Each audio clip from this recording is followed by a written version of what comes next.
Indo-British advanced pain clinic నొప్పి మాయం surgery దూరం. For appointments 9155515563.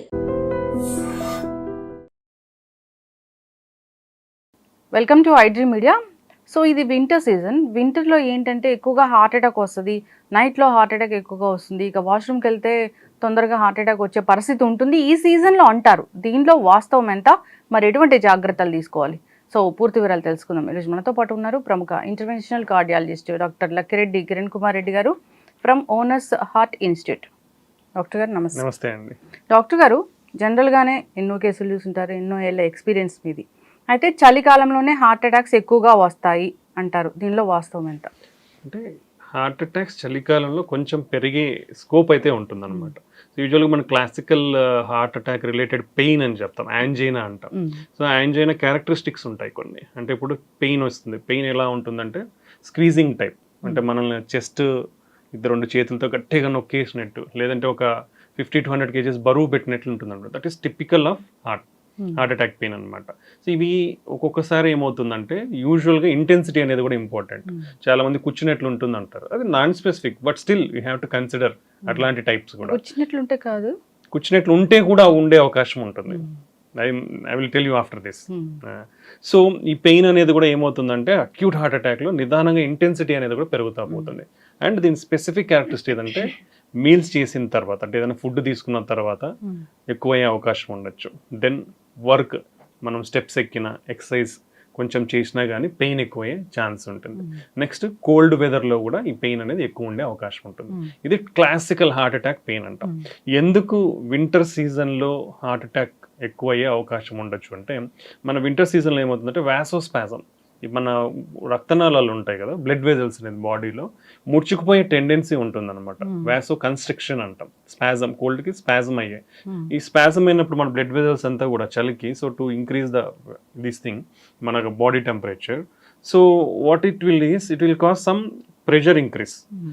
ప్రెషర్ ఇంక్రీజ్ అయినప్పుడు లైక్ బీపీ కూడా పెరిగే ఛాన్స్ ఉంటుంది ఈ వాసో కన్స్ట్రిక్షన్ వల్ల. సో దానివల్ల heart has to pump. Normal pressure కంటే ప్రెషర్ ఎక్కువైనప్పుడు హార్ట్ పంప్ చేయాలంటే స్ట్రెయిన్కి గురి అవుతుంది. సో ఈ ఇంబ్యాలెన్స్ ఒకవేళ బ్లాక్స్ ఉన్నట్లయితే, సో ఈ సప్లై డిమాండ్ మిస్ మ్యాచ్ అంటాం, ఈ సప్లై డిమాండ్ మిస్ మ్యాచ్ వల్ల హార్ట్ అటాక్ వచ్చే అవకాశం ఉండొచ్చు. రెండోది, మన గుండె యొక్క రక్తనాళాలు కూడా ముడుచుకునే అవకాశం ఉండొచ్చు. సో అవి ముడుచుకోవడం వల్ల కూడా హార్ట్ అటాక్ వచ్చే అవకాశం ఎక్కువ ఉండొచ్చు. నెక్స్ట్ థింగ్ ఏంటంటే, ఈ చలికాలంలో మనకి ఇన్ఫ్లమేషన్ అనేది కూడా కొంచెం ఎక్కువ ఉండే అవకాశం ఉండొచ్చు. ఇది థర్డ్ పాయింట్. నెక్స్ట్, చలికాలంలో ఏం చేస్తాం అందరము, యాక్టివిటీ అనేది ఉండదు. సో యాక్టివిటీ తగ్గిపోతుంది. యాక్టివిటీ తగ్గిపోయినప్పుడు మోర్ కొలెస్ట్రాల్ అక్యుములేషన్ కానీ ఇవంతా జరిగే ఉండొచ్చు. నెక్స్ట్, ఫుడ్, మనం బాగా చలి ఉంటుంది కాబట్టి will should eat more food తీసుకుంటాం. సో ఈ మోర్ ఫుడ్ తీసుకునేటప్పుడు కూడా మన బాడీలో కొలెస్ట్రాల్ అక్యుములేషన్ ఎక్కువ అయ్యే ఛాన్స్ ఉంది. ఈ చెడు కణాలు అనేది ఎక్కువ అవడం వల్ల కూడా హార్ట్ అటాక్ అనేది ఎక్కువ ప్రెసిపిటేట్ అయ్యే ఛాన్సెస్ ఉంటాయి.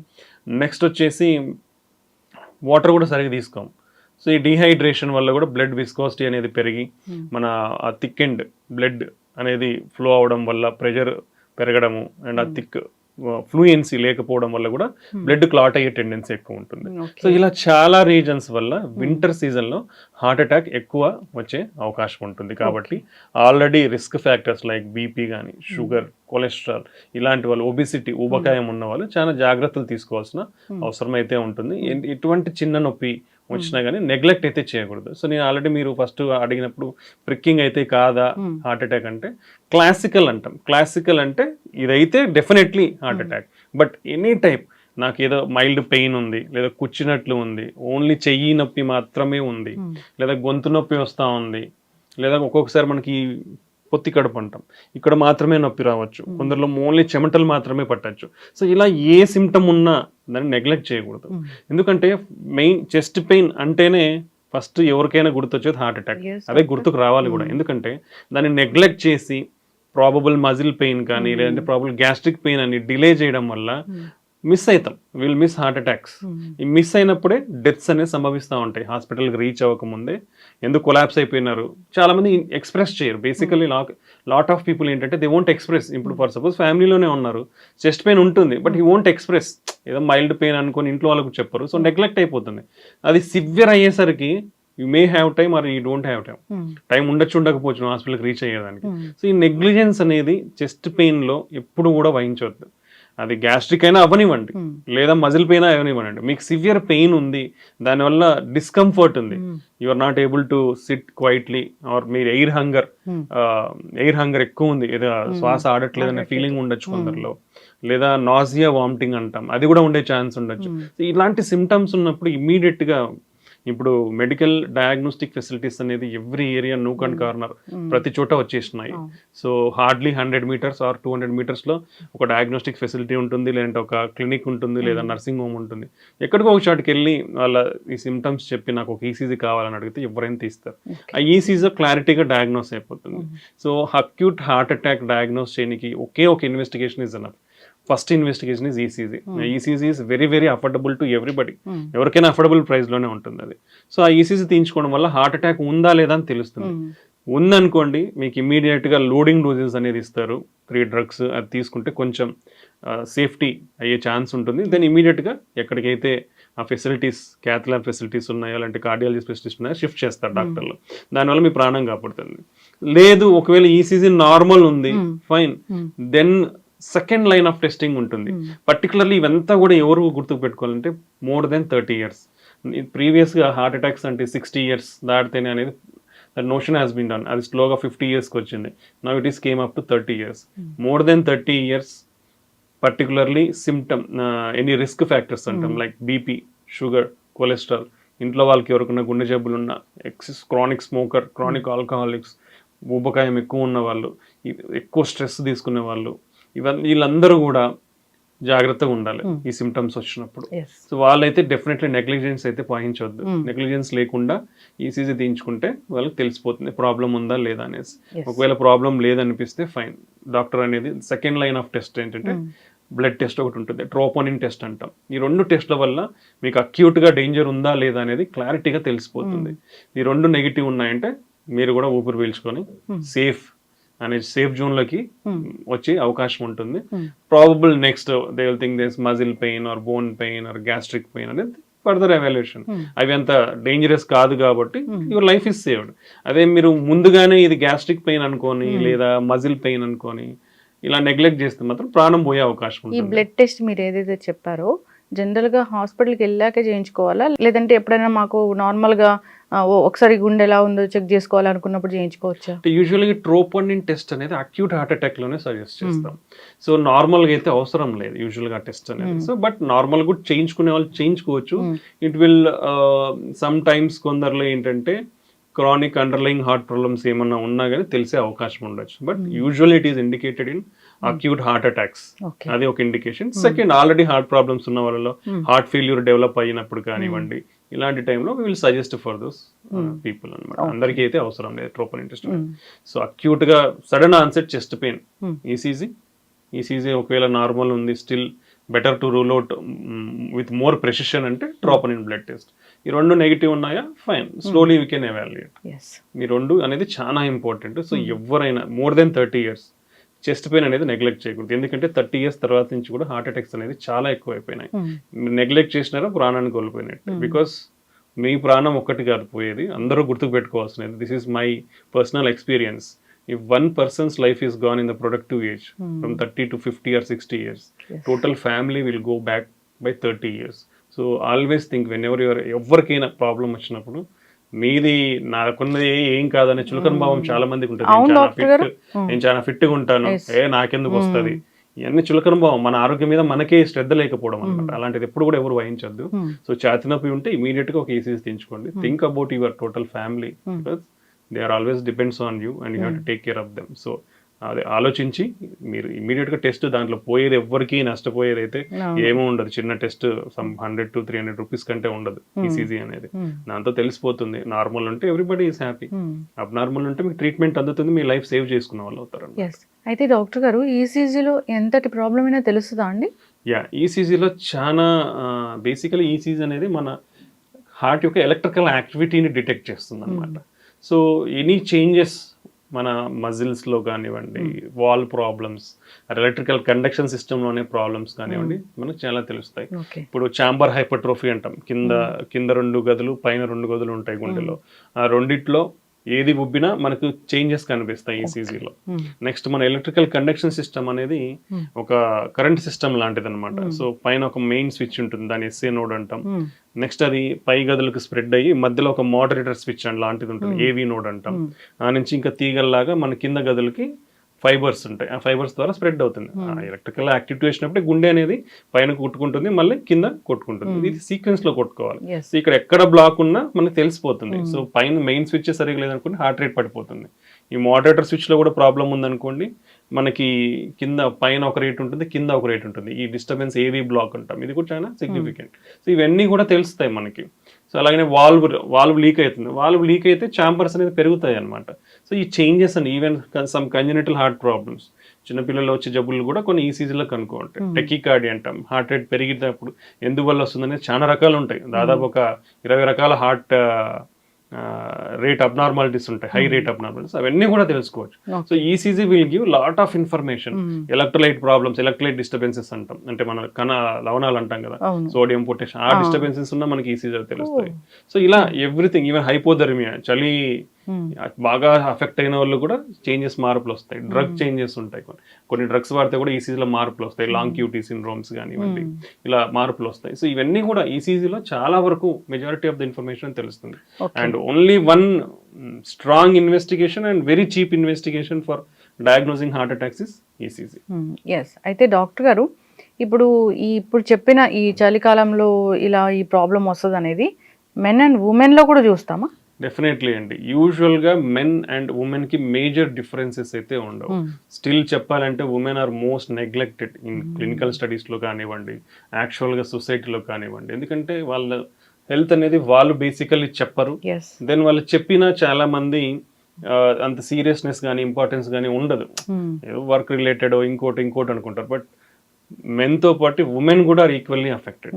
సో బట్ యూజువల్గా ఏమవుతుందంటే వీళ్ళల్లో కొంచెం సిమ్టమ్స్ అనేది లెస్సర్ ఇంటెన్సిటీతో ఉంటుంది అనమాట. ఇప్పుడు ఛాతీ నొప్పి అనేది కొంచెం తక్కువ తెలిసే అవకాశం ఉంటుంది, particularly females more than 40 years దాటిన వాళ్ళు, లేదా ఎల్డర్లీ పీపుల్లో కూడా చెస్ట్ పెయిన్ టిపికల్గా ఉండదు.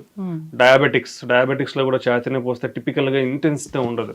సో ఈ మైనర్ సిమ్టమ్ అనేది కూడా చాలా ఇంపార్టెంట్. కొందరికి ఇది ఏం లేకుండా జస్ట్ అలసట మాత్రమే ఉంటుంది, వీక్నెస్ లేదా ఫెటీగ్ అంటాం, ఈజీగా చిన్న పని చేసినా కూడా అలసిపోవటం, లేదా జనరలైజ్డ్ వీక్నెస్ ఉండే అవకాశం ఉంటుంది. ఇలా ఫీమేల్స్ అనేది కొంచెం నెగ్లెక్ట్ అయ్యే అవకాశం ఉంటుంది. కాబట్టి ఫీమేల్స్లో చిన్న సిమ్టమ్స్ ఉన్నా కానీ వాళ్ళు దాన్ని నెగ్లెక్ట్ చేయకూడదు. నెగ్లెక్ట్ చేయకుండా దాన్ని ఎవాల్యుయేట్ చేసుకోవాల్సిన అవసరం ఉంటుంది. ఎస్, అయితే ఒక 30 years వచ్చాయి డాక్టర్ గారు ఎవరికైనా కానీ గుండె పదిలంగా ఉందా లేదా తెలుసుకోవడానికి ఎన్ని నెలలకు ఒకసారి చెక్ చేయించుకోవాలి, ఎన్ని నెలలకు ఒకసారి చేయించుకోవాలి? సో యూజువల్గా ఫ్యామిలీ హిస్టరీలో ఎవరికైనా హార్ట్ అటాక్ ఉన్నా, కొలెస్ట్రాల్ అబ్నార్మాలిటీస్ ఉన్నా, at the age of 21 years first lipid profile test అనేది గైడ్ లైన్స్ ప్రకారం రికమెండెడ్. 21 years 1 year 21st yearలో లిపిడ్ ప్రొఫైల్ అనేది కంపల్సరీ చేయించుకోవాలి. ఫ్యామిలీలో ఎవరైనా హార్ట్ అటాక్స్తో అఫెక్ట్ అయినా కానీ, కొలెస్ట్రాల్ అబ్నార్మాలిటీస్ ఉన్నా కానీ, వాళ్ళకి నార్మల్ ఉంటే 21 years, అప్పుడు 5 years తర్వాత చేయించుకోవచ్చు. అప్పుడు నార్మల్ అంటే మళ్ళీ 5 years. బట్ 30 years దాడితే, ఇప్పుడు ఎందుకు ఇంతకుముందు అయితే మేబీ 50 years దాడితే యాన్యువల్ చెకప్స్ అని చెప్పేవాళ్ళం. బట్ ఇప్పుడు మనకున్న ఐసీఎంఆర్ డేటా ప్రకారమే 30 years నుంచే డయాబెటీస్, హైపర్ టెన్షన్, కొలెస్ట్రాల్ అన్నీ కూడా పెరిగిపోయాయి. So from the age of 30 years every year normal ఉంటే ఎవ్రీ ఇయర్ యాన్యువల్ స్క్రీనింగ్ అనేది కంపల్సరీ. దాంట్లో కంపల్సరీగా బీపీ ఉందో లేదో చెక్ చేసుకోవాలి, షుగర్ ఉందా లేదో చెక్ చేసుకోవాలి, కొలెస్ట్రాల్ ప్రాబ్లం. నెక్స్ట్ వచ్చేసి కామన్ మన హార్ట్ పదిలంగా ఉందా లేదా అని తెలుసుకోవడానికి simple test ECG, 2D echo scan, treadmill test. దీంతో పాటు కిడ్నీ ఫంక్షన్ టెస్ట్ ఎలా ఉంది, థైరాయిడ్ ప్రొఫైల్, ఇవి బేసిక్ టెస్ట్. ఈ బేసిక్ టెస్ట్ చేయించుకుంటే మనం ఓవరాల్ ఎలా ఉంది మన హెల్త్ అనేది మనకు తెలుస్తుంది. So major organs heart, kidney, liver and major risk factors BP, sugar, ఇవి అంతా. సో ఇది ఇంపార్టెంట్. సో ఇవి చేసుకుంటే చాలా మంది మీకు మెయిన్ డిసీజెస్ రాకముందే మీరు హెల్త్ ప్రివెన్షన్ తీసుకునే అవకాశం ఉంటుంది. Basically everything is related to our life style. So ఈ లైఫ్ స్టైల్ అనేది మనం పాటిస్తే ఈ యాన్యువల్ చెకప్స్ ద్వారా డెఫినెట్లీ మనకు మేజర్ ప్రాబ్లం లేకుండా కాపాడుకోవచ్చు. ఓకే, ఇప్పుడు ఈ చలికాలంలో హార్ట్ అటాక్ గురించి మాట్లాడుకుంటూ ఉన్నాము. ప్రత్యేకంగా జాగ్రత్తలు ఏమైనా తీసుకోవాలా హార్ట్ ప్రాబ్లం ఉన్నా లేకపోయినా? సో హార్ట్ ప్రాబ్లం ఉన్న వాళ్ళు కంపల్సరీగా కోల్డ్ వెదర్కి ఎక్స్పోజ్ అవ్వడం తగ్గించాలి. కోల్డ్ వెదర్లో హెవీ వెయిట్స్ లిఫ్ట్ చేయడం తగ్గించాలి. కోల్డ్ వెదర్లో వాకింగ్ చేయడం కూడా తగ్గిస్తే మంచిది. ఆల్రెడీ హార్ట్ అటాక్స్ అఫెక్ట్ అయిన వాళ్ళు, స్టంట్స్ పడిన వాళ్ళు, ఇలాంటి ఇబ్బంది ఉన్న వాళ్ళు చేసుకోవాలి. సెకండ్ థింగ్, మోర్ వామ్గా ఉండేటట్లు చూసుకోవాలి వాళ్ళ క్లాతింగ్ కానీ ఇవంతా. అండ్ బయట చలిలో ఎక్కువ తిరిగితే లాట్ ఆఫ్ ఇష్యూస్ ఉంటాయి కాబట్టి ఇంట్లోనే ఎక్కువగా కొంచెం కదలేటట్లు చూసుకోవాలి. అడిక్వేట్ హైడ్రేషన్ అనేది కంపల్సరీ ఉండాలి. నెక్స్ట్ ఫుడ్, మనకి చలికి ఏంటంటే మోర్ ఎక్కువ తినేస్తాం, అలా కాకుండా balanced healthy food, more fruits, more vegetables, కొన్ని డ్రై ఫ్రూట్స్, ఇలా బ్యాలెన్స్డ్గా హెల్తీ ఫుడ్ అనేది తీసుకుంటే మనకి బారిన పడకుండా ఉంటాం. అండ్ ఆల్రెడీ హార్ట్ ప్రాబ్లమ్స్ ఉన్న వాళ్ళు కంపల్సరీగా వాళ్ళ మెడికేషన్స్ అనేది పొరపాటున కూడా స్కిప్ చేయద్దు.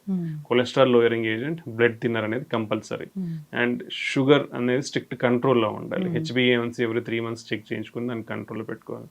BP, I advise BP sugar ఉన్న వాళ్ళు కంపల్సరీ హోమ్ మానిటరింగ్ అనేది చాలా ఇంపార్టెంట్. బీపీ ఉన్న వాళ్ళకి కూడా మీరు ఇంట్లో చూసుకున్న బీపీని బట్టే ట్రీట్మెంట్ ఇవ్వడం అనేది కరెక్ట్ ఒపీనియన్. మీరు ఎప్పుడైనా బీపీ ఉన్న వాళ్ళు హాస్పిటల్కి వెళ్తే బీపీ అనేది యూజువల్గా పెరుగుతుంది. పెరిగి దాన్ని బట్టి మెడికేషన్స్ ఇవ్వడం కంటే home BP monitoring is most reliable. మీరు అట్లీస్ట్ 2-3 daysకి ఒకసారి ఇంట్లో మార్నింగ్ నైట్ ఒకసారి మీరు బీపీ చెక్ చేసుకుని దానికి ఒక రికార్డ్ రాసుకొని మీరు పోయినప్పుడల్లా మీరు డాక్టర్ గారు చూపిస్తే, if that values are normal, whatever the drug doses you can continue. అది పెరిగితేనే డ్రగ్స్ డోస్ మార్చాల్సిన అవసరం కానీ అడిషన్ చేయాల్సిన అవసరం కానీ ఉంటుంది. సో కంపల్సరీ బీపీ షుగర్ ఉన్న వాళ్ళు హోమ్ మానిటరింగ్ అనేది నవ్ అండ్ దెన్ అయితే కంపల్సరీ చేసుకోవాలి. సో ఈ చలికాలంలో ఈ టిప్స్ అన్ని ఫాలో అయితే మనం రిస్క్ తగ్గించుకున్న వాళ్ళం అవుతాం. ఎస్, ఖచ్చితంగా డాక్టర్ గారు అయితే చూస్తున్నాం ఏంటంటే నైట్ ఎక్కువగా హార్ట్ అటాక్ వస్తుంది, ఇది ఎందుకు? యూజువల్గా నైట్ ఎక్కువ వస్తుంది, అర్లీ మార్నింగ్స్లో ఎక్కువ వచ్చే అవకాశం ఉండొచ్చు. ఓకే, సో టైం స్పెసిఫిసిటీ అనేది మనం చెప్పలేము basically. So any time can come. Thing ఏంటంటే హౌ మచ్, ఇప్పుడు మన ఫుడ్ ఇంటేక్ అనేది ఏంటి అనేది చాలా important. How much healthy food we are taking. So మనం మనకి సిటీస్లో అర్బనైజేషన్లో ఏమైపోయింది, more food parties at night, heavy food intake at night అయిపోయింది. ఆఫ్టర్ హెవీ ఫుడ్ ఇంటేక్ ఏమవుతుందంటే మన డైజెషన్కి there is lot of blood circulation is required.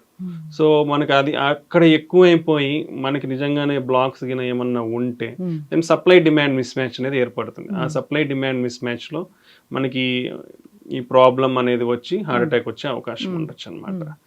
So ఇలా కాకుండా కొందరికి సైలెంట్ హార్ట్ అటాక్స్ అంటాం, అంటే హార్ట్ అటాక్ వచ్చినట్లు కూడా తెలియదు వాళ్ళకి, పెయిన్ కూడా తెలియదు, అలా వచ్చి వెళ్ళిపోతాయి.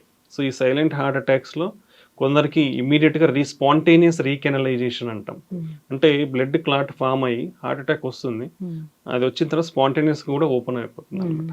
అవి ఓన్లీ కెన్ బి డిటెక్టెడ్ అని లేటర్ స్టేజ్ ఎప్పుడన్నా చెకప్ పోయినప్పుడు ఈసీజీలో మార్పుల ద్వారా కనుక్కుంటాం. సో ఇలా అవి స్టేబుల్గా ఉండొచ్చు కొందరిలో. కొందరికి ఆ సైలెంట్ హార్ట్ అటాక్స్ అనేది సివియర్ అయిపోయి సడన్ డెత్ కూడా అయ్యే ఛాన్స్ ఉంటుంది. చూస్తున్నారు డాక్టర్ గారు అలాంటివి? డెఫినెట్లీ ఉంటాయి. ఎందుకంటే until unless we prove angiogram we can't tell.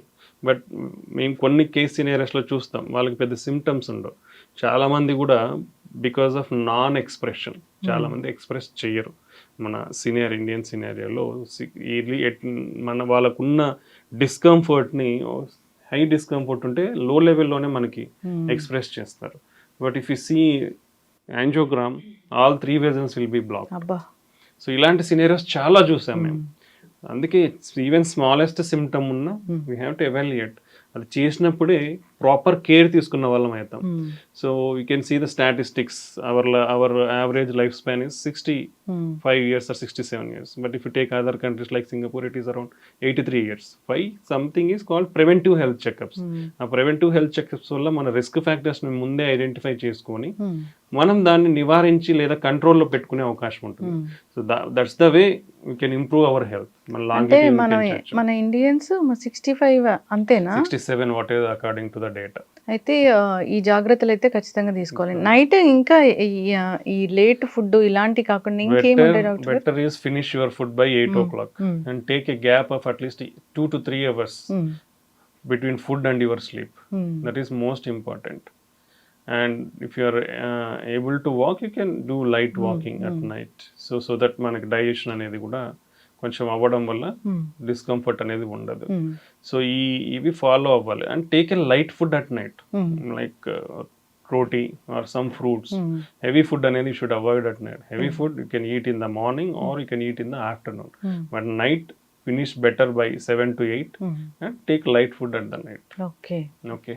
So ఇది తీసుకోవడం వల్ల మనకు రిస్క్ అనేది కొంచెం తగ్గే అవకాశం ఉంది. ఓకే. కొందరు వాటర్ తక్కువ తాగుతారు, దానివల్ల కూడా ఇలాంటి ఇష్యూస్ వస్తాయి డాక్టర్ గారు? Enough at least 1.5 to 2 liters of water అనేది మనకు అన్ని నార్మల్గా ఉంటే కంపల్సరీ తీసుకోవాల్సిన quantity, because we need that hydration for our body, for the cells to be like free flow state. So మనకి ఎప్పుడైతే తక్కువ అయిపోతుందో విస్కాసిటీ అనేది పెరుగుతుంది. విస్కాసిటీ పెరిగినప్పుడు డిహైడ్రేషన్ ఉన్నప్పుడు విస్కాసిటీ పెరిగినప్పుడు ఫ్లో అనేది స్లో అవుతుంది. స్లో అయినప్పుడు మోర్ బ్లడ్ క్లాట్స్ ఫామ్ అయ్యే అవకాశం ఉండొచ్చు అనమాట. సో అడిక్వేట్ హైడ్రేషన్ అనేది చాలా ఇంపార్టెంట్.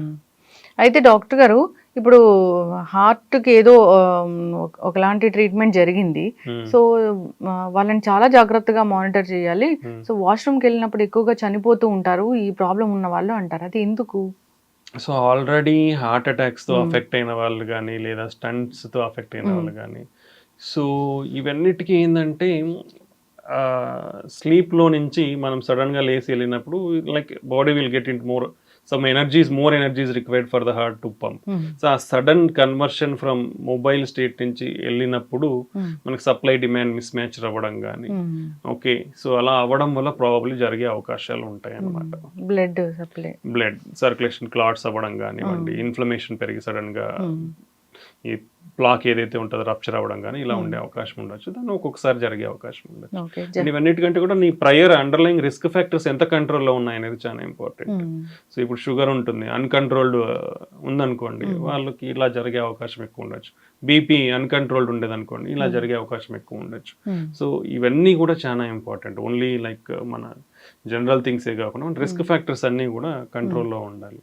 మరి ఇన్ని కేసెస్ చూసారు, ఇన్ని పేషెంట్స్ని చూసారు కదా డాక్టర్ గారు, బీపీ 120/80 ఒకప్పుడు నార్మల్, ఇప్పుడు లెక్కలు మారాయని చెప్తున్నారు.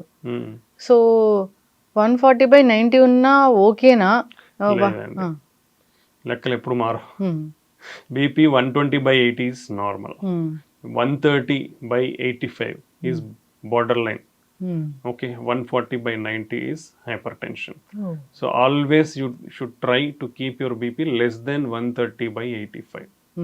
ఎప్పటికి కూడా 130/85. స్టిల్ ఇంత advanced treatments, easy availability of medicines, easy diagnosis by home BP monitoring ఇన్ని వచ్చినా కూడా majority of the patients and BP medications are uncontrolled, not adequate doses. So ఇవన్నీ చాలా రిస్క్ ఉంది. బీపీ ఉన్న వాళ్ళు కూడా చాలా మందిలో 50% ఇయర్లీ అన్కంట్రోల్డ్ ఉంటుంది, because they don't monitor their BP regularly. So you have to adjust your medications regularly based on your BP. They should reduce salt intake to less than 5 grams per day. They should do regular exercise like walking for at least 30 minutes per day for 5 days in a week. ఇవన్నీ చేయాలి. Exercise వల్ల multiple benefits. ఇది అందరూ ఇప్పుడున్న busy life లో nobody is sparing time for exercise, which is very very very bad. Everybody will comes under this category. So అందరూ కూడా first priority along with your home cooked food exercise కి time కేటాయించాలి. 30 minutes to 45 minutes per day. మీరు walking చేయండి, sports ఆడండి, swimming చేయండి, or involve in some other activity, but you should do it.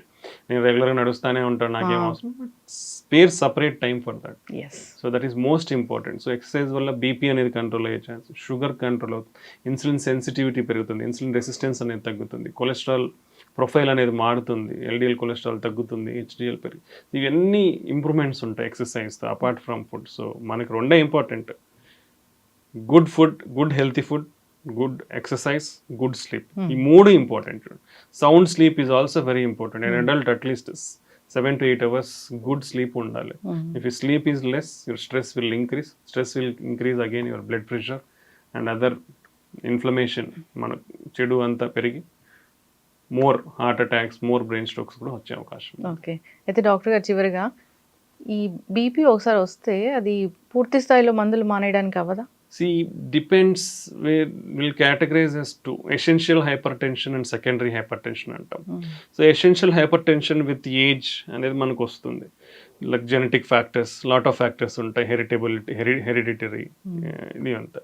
So secondary కాజెస్లో కొన్ని hormonal problems ఉంటాయి. So hormonal ఒకవేళ young ఏజ్లో వస్తే we have to rule out దేనివల్ల వచ్చింది. లైక్ 30 yearsకి వచ్చింది అనుకోండి, కిడ్నీ ప్రాబ్లం ఉందా, లేదా థైరాయిడ్ హార్మోన్ లేదంటే ఇంకో pheochromocytoma some other adrenal gland problems, ఇది దేని వల్ల వచ్చిందనేది రూల్ అవుట్ చేస్తాం.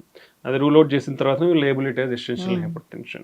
But if you are able to do healthy lifestyle like regular exercise, if you're everything, your kidney function is good, creatinine is normal, all other hormones are good, you can control your hypertension, you can reduce.